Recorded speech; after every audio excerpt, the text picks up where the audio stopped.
My name is Gabo Clive Nyakwizi. I'm 24 this year, and I'm a rapper. I love music.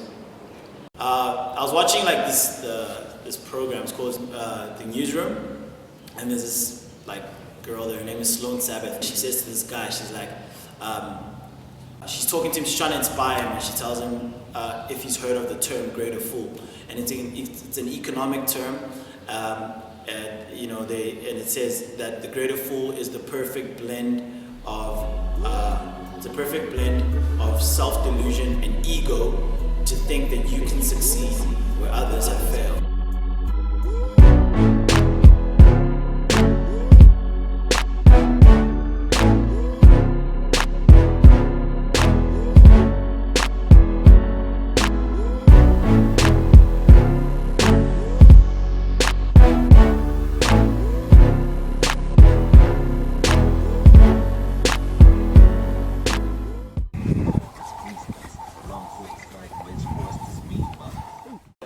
I was watching the program and I was like, that's the craziest thought ever, because like all of us are like that. Most of us are greater fools. We're these people who are like, in spite of like my family life, in spite of my religious beliefs, in spite of like my skin color, I believe, right, that like I can make it where others have failed, where everyone is telling me, listen, you've got to study this or you have to go along this career path.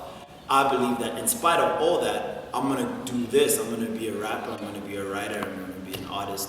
And I believe that, you know, it's still going to work. And that's why I decided on Greater Fool. So it seemed like it was like one of those aha moments. You're sitting there and you're like, it's totally going to work. You know what I mean? So that's why I decided Greater Fool was like a perfect name for the EP.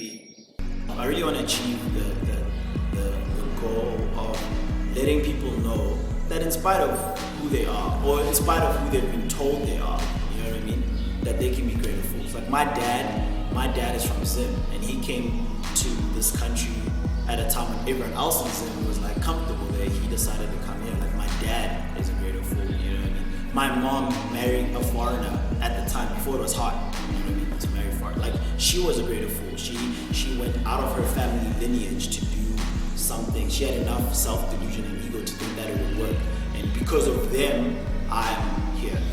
And so like, and it was crazy, man. Like just coming through, like we're the first black family in our street, you know. Like we were everywhere I've gone. Like I've been a greater fool. Oh snap! This is Aston Manor Primary School. It's the best primary school in the world. This primary school is literally Buck. You know why? Because like all the streets are like named after Buck, like Nyala Street, Yalan Street. Like this is the Buckest school ever. You know what I mean? In that hall, where we're actually going to be like shooting some of the stuff. Sorry, airplanes. This is Kempton Park. So in the hall, they had a talent show. It was called 30 Seconds to Fame. Okay, and so this is like me now. Like I'm a rapper. This is what I do. So I write literally a 30-second like rap piece. It wasn't even that long. It was probably like, I don't know, like 8 bars, you know. And I pin this thing down, and I'm like, yo, I'm about to go kill it. I'm about to be the sickest rapper in the world. And I get ready, I get the beat, you know. I learned these lyrics. It was like a quick rap because I was listening to too much Eminem back then, and it was like really quick. I knew the thing. I promise you, I knew it. And I stepped on the stage, and as I get on the stage, like I start rapping, you know, everybody's like, yo, going crazy, you know, white girls are in the back, like, oh my gosh. And then like halfway through an 8-bar, 30-second verse, like 30-second verse, I forget like my lyrics completely, right? And I'm just like there, and I just like drop the mic. I'd like drop the mic, and like it had that weird like feedback sound, like, and I walked off the stage, and I came out like in the back door over here. And I was like depressed, bro. I was like, yo, that was like my first ever performance. I messed it up. Like, what the hell am I gonna do now? So I walk out of here, and one of the guys that was like that saw the show, it was a friend of mine, came through over here. And they come out, and I'm thinking obviously everyone's gonna laugh at me. Everyone's like screaming and shouting, like, dude, that was so dope. Like, yo, that was so cool. And I'm like, what do you mean? And they're like, yo, like that was part of the act. Like these guys thought that when I forgot my lyrics and I dropped the mic, like I did it on purpose for the thing. what I didn't realize was that was like sort of the same year that 8 Mile came out, and everyone was like a battle cat and a battle rapper and everything. So me dropping the mic like added to that, and it like sort of helped me out. So I was really happy about that. So you know, I got away with that one, and then the year after that, I think I sang at the competition. I sang like some Backstreet Boys song to make sure that I was safe with everything that I did. But I'm telling you, like this was the place. Like Aston Manor was a first for everything. My English classes specifically were the classes I enjoyed the most.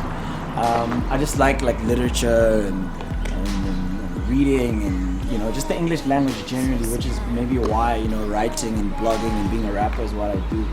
But we, especially in English, I just remember all my English teachers, all of them are weird. Like, and I say this with all respect, like all English teachers are really weird, but they're the most inspiring people in the world. And it's in these classrooms, like in these hallways and stuff, that like the dream really was like birthed, you know, and that I believe that maybe I can sort of like leave here and like, you know, use this rap thing as like a weird art form. And then like from there, you know, things then moved on, and we started sort of like learning how to do rap better, you know. And we all go through weird phases. Like I remember the once I came to school, I was wearing like a big shirt, and then it had like, I bought it at the flea market. It had like it was one of those rapper shirts. It was Dr. Dre, Snoop Dogg, I think, Eminem, and then like Tupac or something like that. Like, you know, like a top 5 rapper shirt. But I had like these trainers on, like literal, like I'm gonna go for a hike trainers on my feet, and then like baggy jeans and a hoodie, but it was like a skater hoodie. So, and it shows you like the different phases we go through. So my white friends are skaters, you know, so, you know, hence the weird jeans. At home, my mom bought me trainers because black moms always buy you like, you know, so there were Nike trainers, and then you know, like, so it was like a weird combination of South Africa and where we had found ourselves at the time. And so it was all thanks to this place, though. If it wasn't for this place, man, like, you know, who knows what kind of guy I could have come out like. But that's Aston, yo. Sure.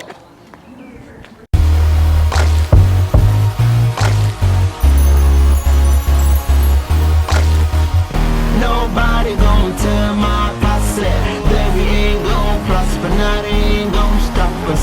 Yeah, boy, you better ask somebody to clean that muscle down. Nah, nobody gon' tell my posse that we ain't gon' prosper, nothing ain't gon' stop us.